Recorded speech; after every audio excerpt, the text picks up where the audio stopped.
Is a story. Yeah, there are always those stories that we get to hear. But you may not have heard from a chicken chopper to a company owner. This is Now Tell Us. I'm your host, Anthony Moirore. At Now Tell Us, we get to have guests come and tell us stories. They come and inspire us. They come and highlight an important topic. And always, whatever it is that we are sharing is always interesting. And when I say always, it's always. And this is because we have some great guests come and join us. Today, we have one of them. He's going to introduce himself shortly and what he does. The first name is Richard. So wait for him here. Why don't you come and join me as we go and meet Richard together? And I remind you to please share this with all your friends. If you have a question, please ask. If you have a comment, we love feedback. So please make it. And now, here we go to go and meet Richard.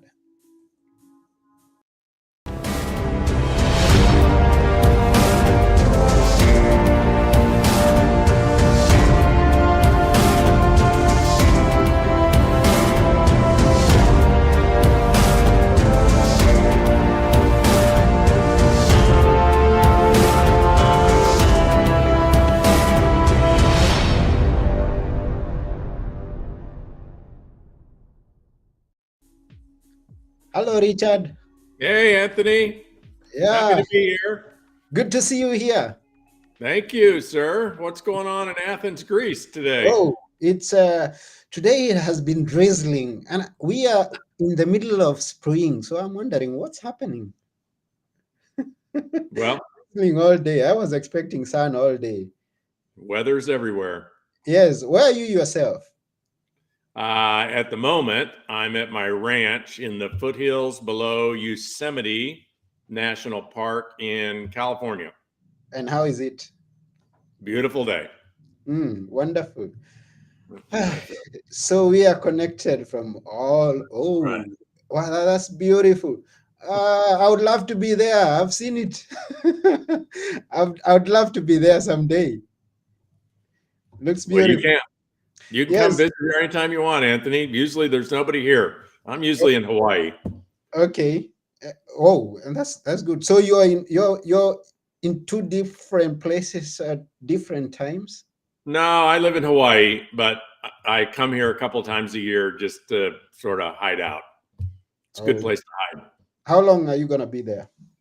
hide. I don't know, about a week, one more week. Okay, that's good. Enjoy yourself. Thank you. Yes, it's wonderful. So, Richard, what is it that you do? What does I do? Yeah. Well, I own a few different businesses, but primarily my profession is I'm a coach. I'm a Mhm. performance coach for business owners, entrepreneurs, and just passionate people. That's beautiful. Now, don't we all want coaches? I'm imagining of, and this is what I say. I imagine of a football team or soccer, as you used to calling it in the states, Right. I guess. And each and every one of them has a coach, the winning one and also the losing one. They all need coaches, and even the athletes they need coaches to perform well. So it's a good profession to make other people win. Well, yes, and even though people are very familiar with performance coaches and business coaches, it's still not the norm. The Hmm. norm is if you're going to try to excel at a sport or the arts, music, any kind of the arts, you would of course hire a coach. Hmm. Um, Business people don't always think about hiring a coach, Hmm. and even personal in our personal lives with whatever we might want to achieve or get better at, we don't generally think about hiring a coach. Hmm. But that's what I do, is work with people that have that awareness that Yeah. we generally get to wherever we're going to get pretty quick on our own initiative, on our own accord. And if you want to go 5 or 10 or 100x beyond where you already are, you might want a guide to ask you the questions you're not asking yourself or you're not answering. That's Yeah. basically what I do. Is I ask a lot of questions and I create the space for people to answer those questions candidly, honestly, and that usually provides the insight they need to move forward. Mm-hmm.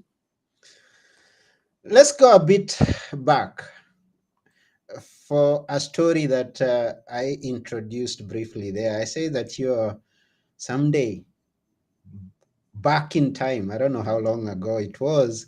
You used to be a chicken chopper. Tell us about Yeah, that. that was about I don't know, almost 50 years ago. So I'm Mm, mhm. 68 now. I was 22 years old, so maybe 40, 46 years, something like that.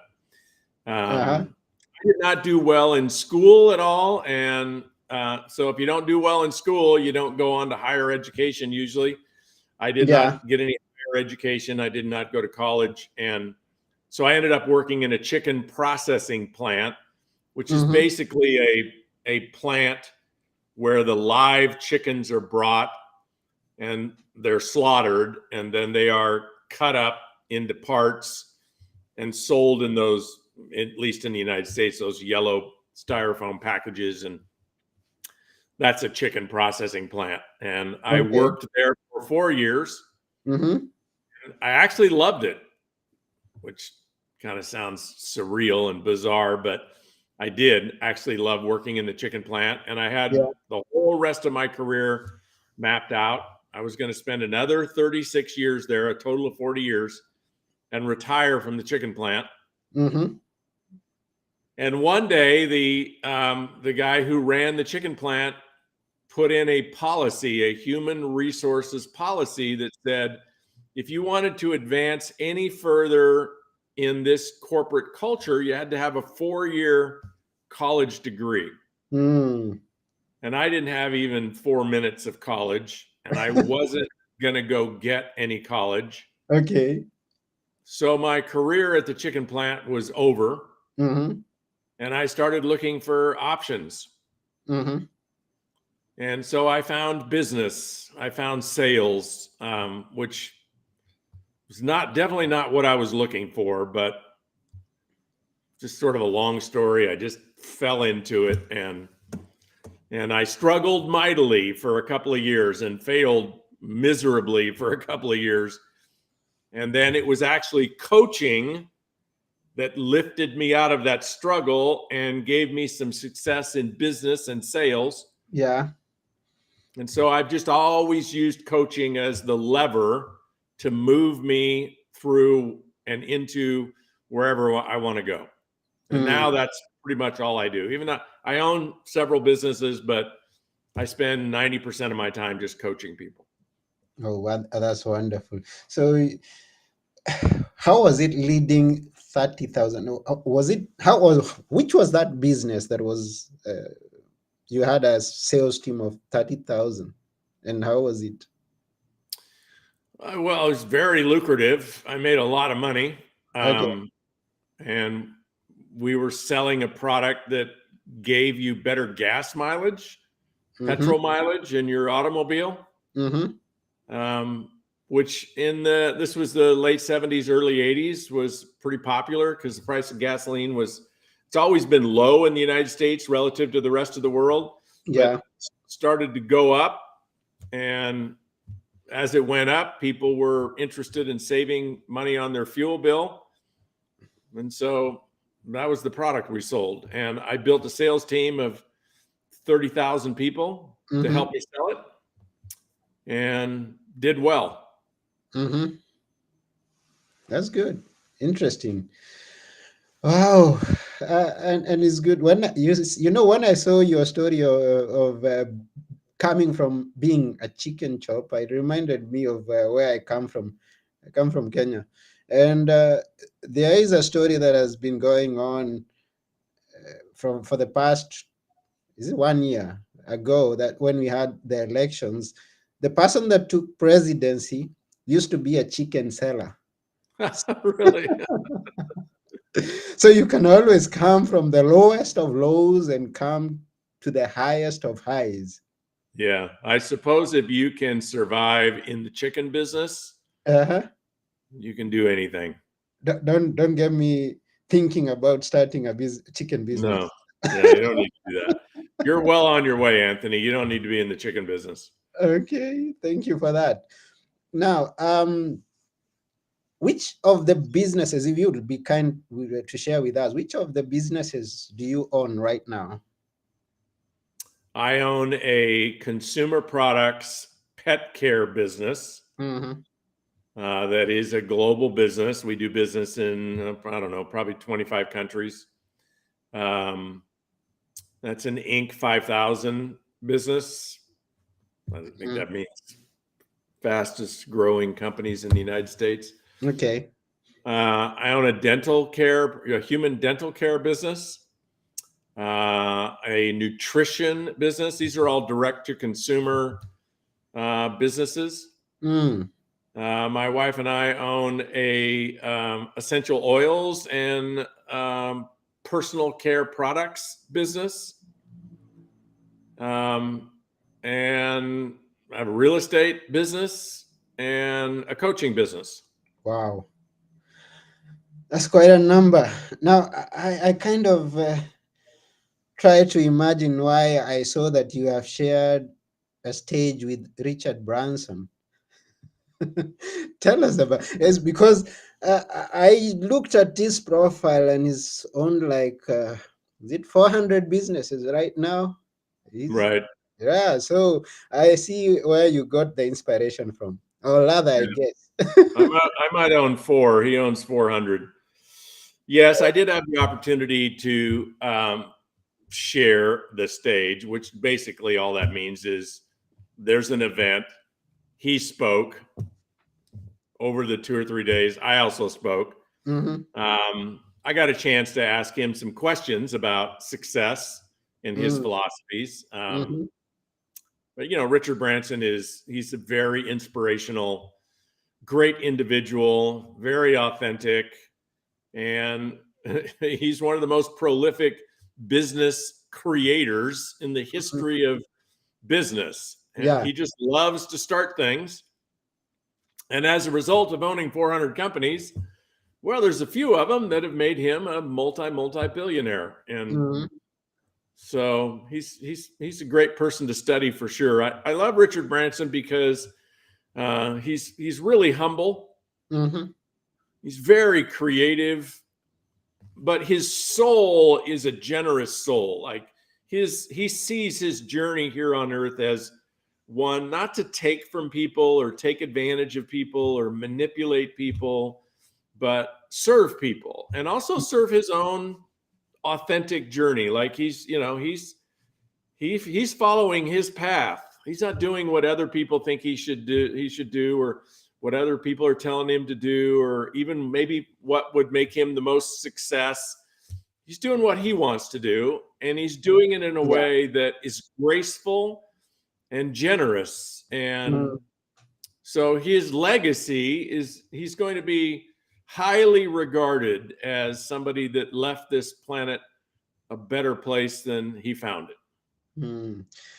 And yeah, I agree with you. And that was very fortunate of you to get into contact with him. And when you get into contact with someone who is doing it and achieving it, who's been there and done it, then you use that opportunity to the maximum. Now, we have you here. You are owning several companies and you know what works, what doesn't work. So we will be glad to leave out here with some tips so that we can go and apply to whatever it is that we may be thinking of building or already building. And tell us whatever it is that you would wish us to know. We who are also dreaming big. Well, I think, Anthony, the most important thing that entrepreneurs and those people looking to achieve in life might want to think about Mm-hmm. is what I call self motivation. Mm. So self motivation, in the way that I teach and coach people about it, is It's the internal story that you and I have and we believe about the inevitability of our success. Mm-hmm. And it contrasts different from goals. So goals are pretty simple. Most people that are ambitious have goals. And so somebody might have a goal to, launch a business and create a successful business and create a certain amount of revenue and a certain amount of wealth from that business and maybe a certain amount of social impact or environmental impact. Those are goals. Mm-hmm. And so goals are great. Goals are really powerful. There's been a lot of studies, people that have goals that are actually written down are 10 to 100 times more successful than people that don't have written goals, that are sort of hoping and wishing and wandering kind of people. But the people that get specific, they dial into exactly what they want. They create a plan for how they're going to get there. They're 10 to 100 times more successful at achieving what they want than people that just dream about it and hope and want. So one thing I would highly recommend is get really specific about what you want and create a plan for its attainment. But then beyond that, there is the story that's in our body about us and the goal. Mm-hmm. So I may have a goal, for example, to become a multimillionaire. Yeah. And I may even have a plan for how I'm going to do that. But if my story, my internal belief story about becoming a multimillionaire sounds something like, I hope I can do it. Maybe I can do it. But what if I can't do it? That story plays a vastly more powerful part in our success than any goal, any education, any amount of work ethic. That story. Mm-hmm. So if we have a story, what I call in my book, you don't have it in Greece yet, but everything I'm talking about is in this book, Mach 2 with Your Hair on Fire, how to get yourself and keep yourself motivated. I think it's in reverse there, but then we can show a better image. There you go. Okay, yeah, go ahead. So what this book is all about is how to identify the stories that drive our behavior. Mm-hmm. So if you have a red light story, what that basically means is you may be chomping at the bit like a racehorse. You may want to get out and win the race, but the gate's not open for you to launch down the track. You got your foot nailed to the floor. You just can't get out of your own way. Every time you start something, you end up stopping. And it's because you have a story that it conflicts with your goal. So my goal is to become a multimillionaire, but my story is, well, I don't know if I can. I don't know if I deserve it. I don't know if I know enough. What if I fail? What if I look stupid? What if I waste all my money? That story will undermine any goal that you have. It's called a red light story. Now, a yellow light story, and I'm using the lights at an intersection, right? Yeah. Red light, stop. A yellow light indicates slow down. And a yellow light story is just a little bit different than a red light story. It's a little bit more positive. It kind of tends to go from a green light to a red light. It sounds like, I just got some positive feedback. Maybe I got a new customer, or I made a good investment, or I did a good social media post and I got some feedback. And because of that, we're like, oh yes, I can do it. But then as soon as somebody says no, or a customer cancels, or we do a social media post and nobody likes it, we're like, oh, I can't.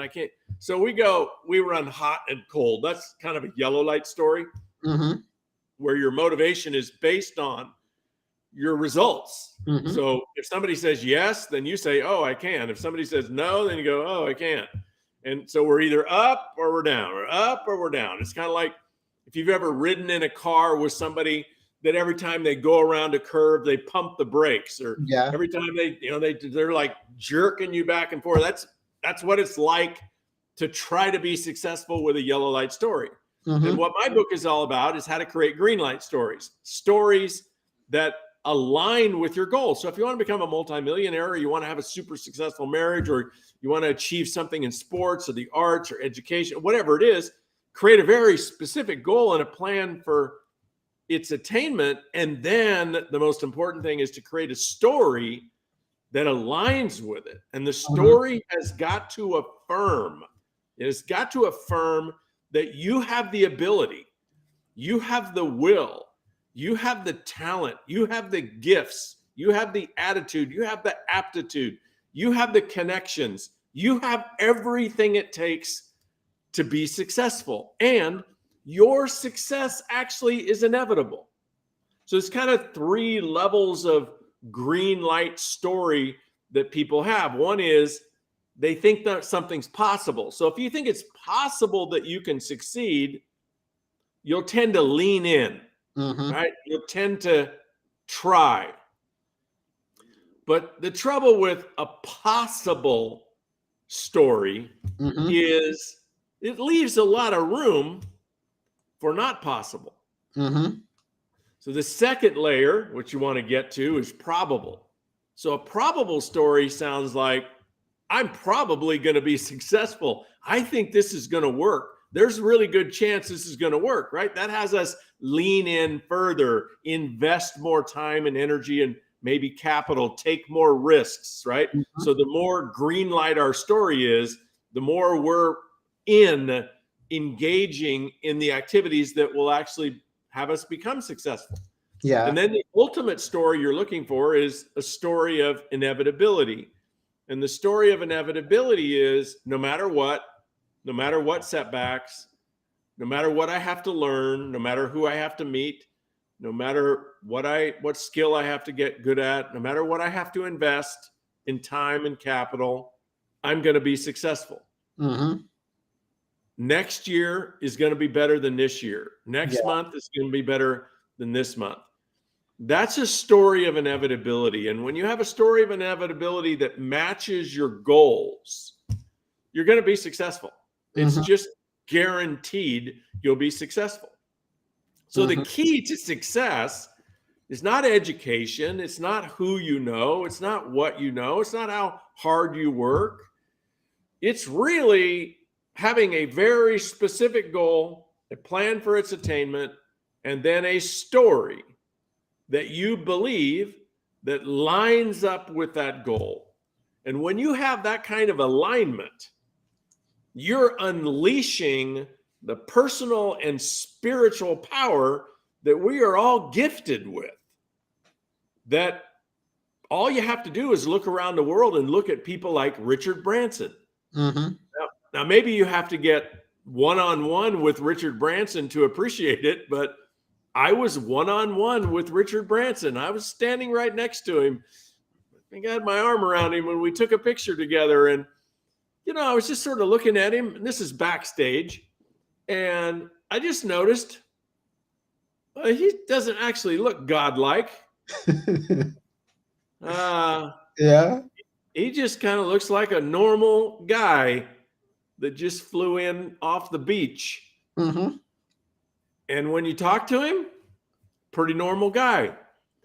And so how does a normal guy launch 400 companies and become a multi-billionaire and do it with keeping his reputation intact, which I think is even a greater accomplishment than launching businesses and becoming a multimillionaire, because there's lots of people that have become very successful financially, but you and I probably don't. We don't want to be like them. We don't want their legacy. We don't want their reputation.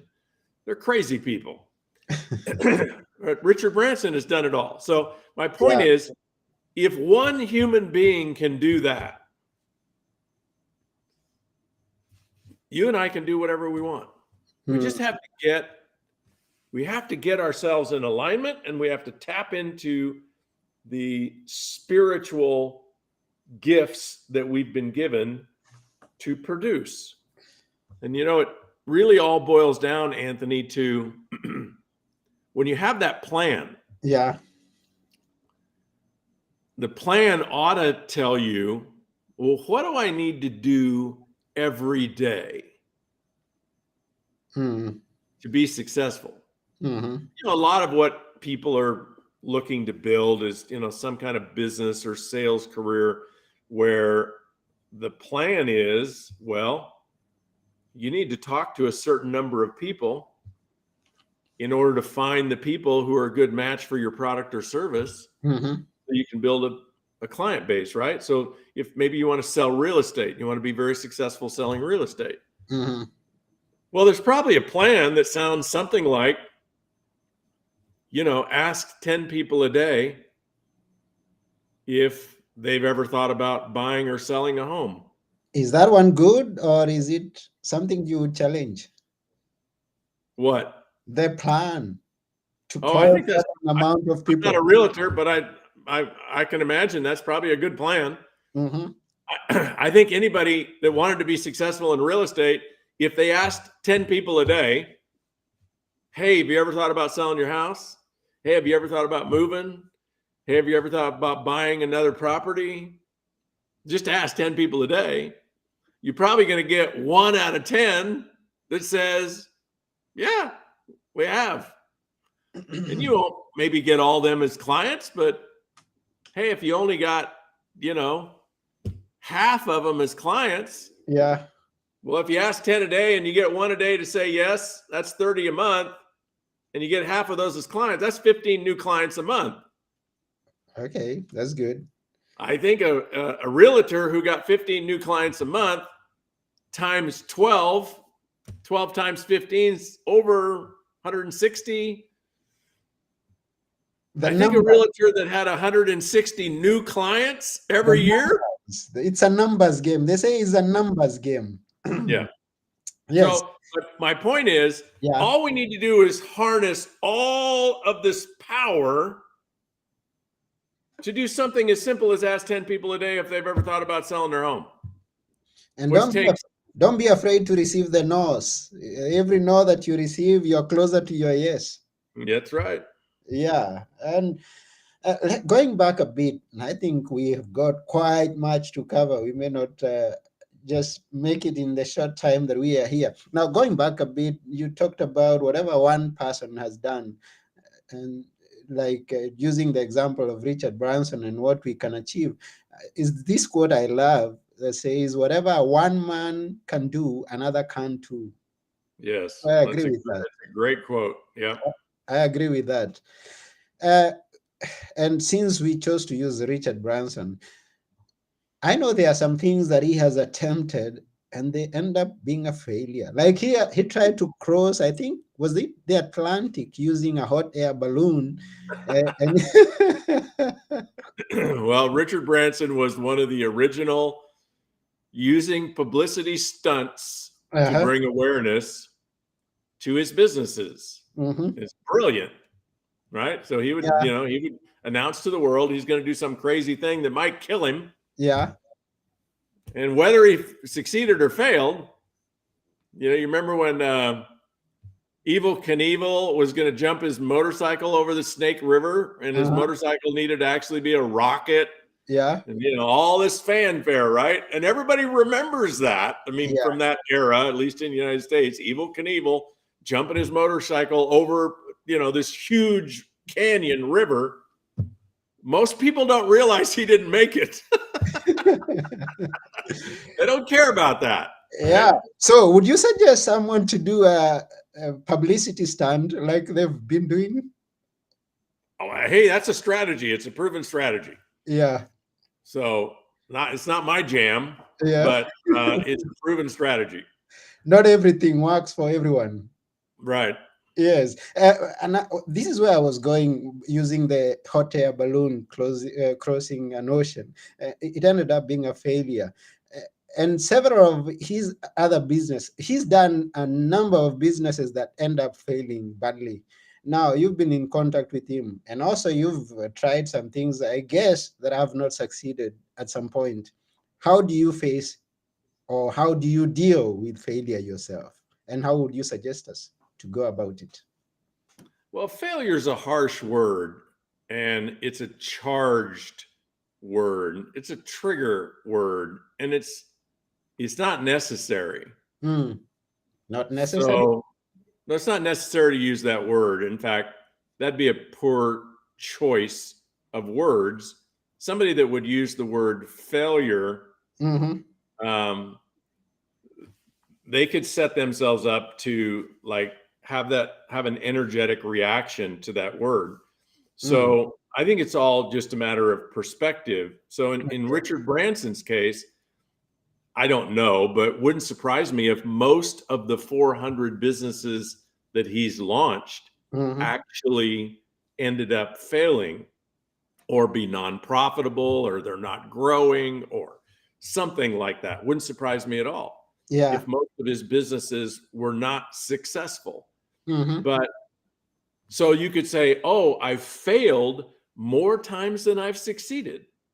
Well, I've personally failed way more than I've succeeded in life and business, way more. Yeah. But what I look at is, where did I start? I started in the chicken plant. And where am I today? So if you look at it like this, up and down. does that make sense? Right? Or is it wavy? So, well, you got, if you look at success as, okay, I started here, and I ended up here, but what did the road look like? Well, it looked like all kinds of bumps in the road, all kinds of ups and downs, all kinds of, you could call them failures, but why use that word when it's so charged? How about just call it obstacles? How about call it temporary setbacks? How about call it educational experiences, right? So as I look at my career, I have failed way more than I've succeeded, but I haven't learned very much, Anthony, while I'm succeeding. People from where I come from are using an interesting term nowadays. They are saying, I've got some character development. Sure, it is. It is. Yeah. And that's just a choice as to what. So you could say, oh, that was a failure. Or you could say, well, that was a character development opportunity. Yeah. Which word makes you feel better? Go with the word that makes you feel better. Because in the long run, what determines success or failure? In the long run, as long as you are willing and have the ability to get up and engage again, the story's not over. The story's not over until you say it's over. So you could have spent 49 years in setbacks and character development. And then year 50, boom. So what would you say about your life? Are you a failure or success? If in year 50, you explode as in success. 49 years of preparation, 1 year of explosion. It's a story of success. Now, are you a failure if you give up? Well, I wouldn't even use that word there. If you give up, it's because you chose to give up. And if you chose to give up, that must be what you want. And how about we define success not with what other people expect of us and what other people have done and comparing ourselves to other people, but how about we just define success as, what do you want? You know, there's a lot of people, they don't want much more than they have now, right? They just want to stay in their comfort zone. They want to stay home. They want to watch TV. They want everything to be predictable. They don't want to rock the boat. They don't want to risk anything. And that's fine. Hey, that's fine, right? We probably only get one life, and it's each our own. And how about we give each other permission to do with it whatever we want? What you want, Anthony, is none of my business. You do what you want. I do what I want. So whether people decide to pick themselves up and engage again and engage again and engage again and engage again, or they decide to quit and rest, it's to them. It's all okay. It's all okay. Wow. Thank you very much, Richard, for everything that you're sharing with us. And I want to take this opportunity to thank every person who's been watching us and those listening to us. Thank you very much for being with us here. We really appreciate. And yeah, we can't thank Richard enough for what he's done to us today. I am imagining myself going up there. And if I have been through up and down, he's just reminded me to say, well, I'm not where I want to be, but thank God I'm not where I used to be. There you go. That's a good cliche right there, Anthony. Yeah. Hey, thank you for the opportunity, Anthony. It's great to connect you to you. We got Yosemite Yeah. National Park to Athens, Greece.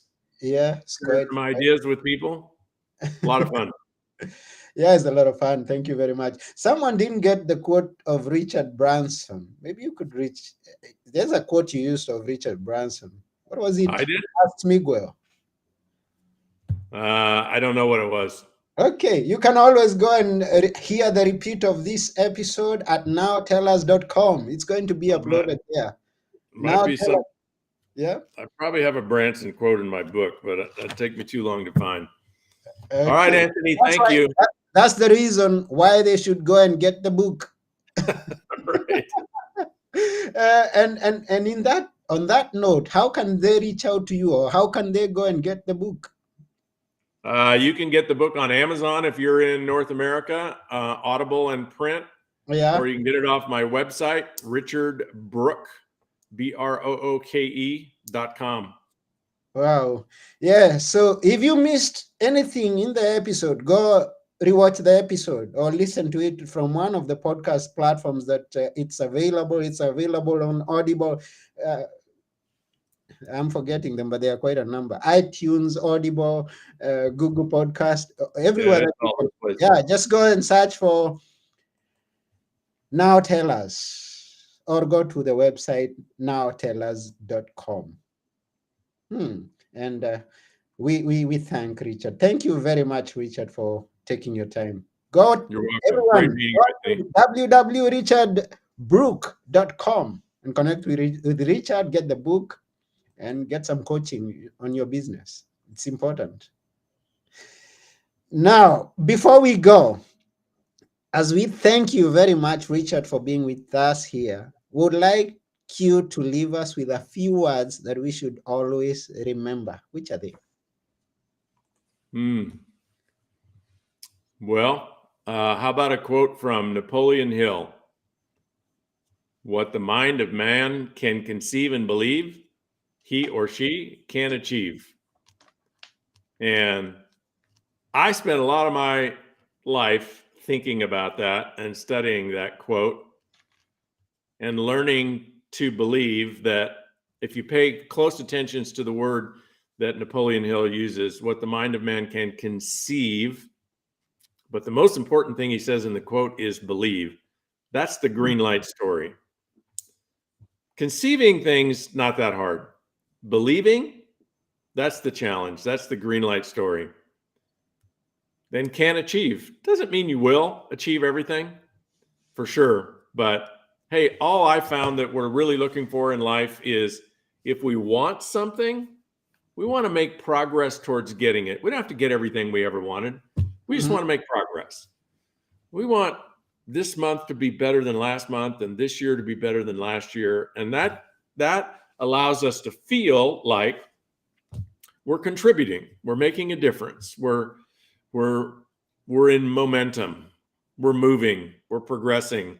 And as long as you're progressing, it feeds into the story that success is inevitable. You don't know when. Might be next year. It might be 5 years from now. It might be 50 years from now. But as long as success is inevitable, my experience is we feel good about ourselves and we feel good about the journey. Forget about yourself and feel good about the journey. Thank you very much, Richard. Once more, thank you. Thank you, Anthony. Yes, and everyone who's been here with us, we thank you very much. The place to go and rewatch, because someone asked for that, is nowtellus.com. www.nowtellus.com. tell us, because Richard has been telling us some important things. You should go and rewatch that episode, and also watch other episodes there at nowtellus.com. That's about it for today. Remember, before we go to richardbrooke.com. Please rush there. Run. And we wish you all success that you can achieve. Go for it. Thank you, Richard. And thank you, everyone. This has been Now Tell Us. And I have been your host, Anthony Morore.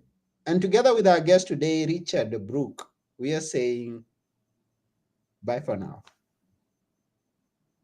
Go and be the best version of yourself.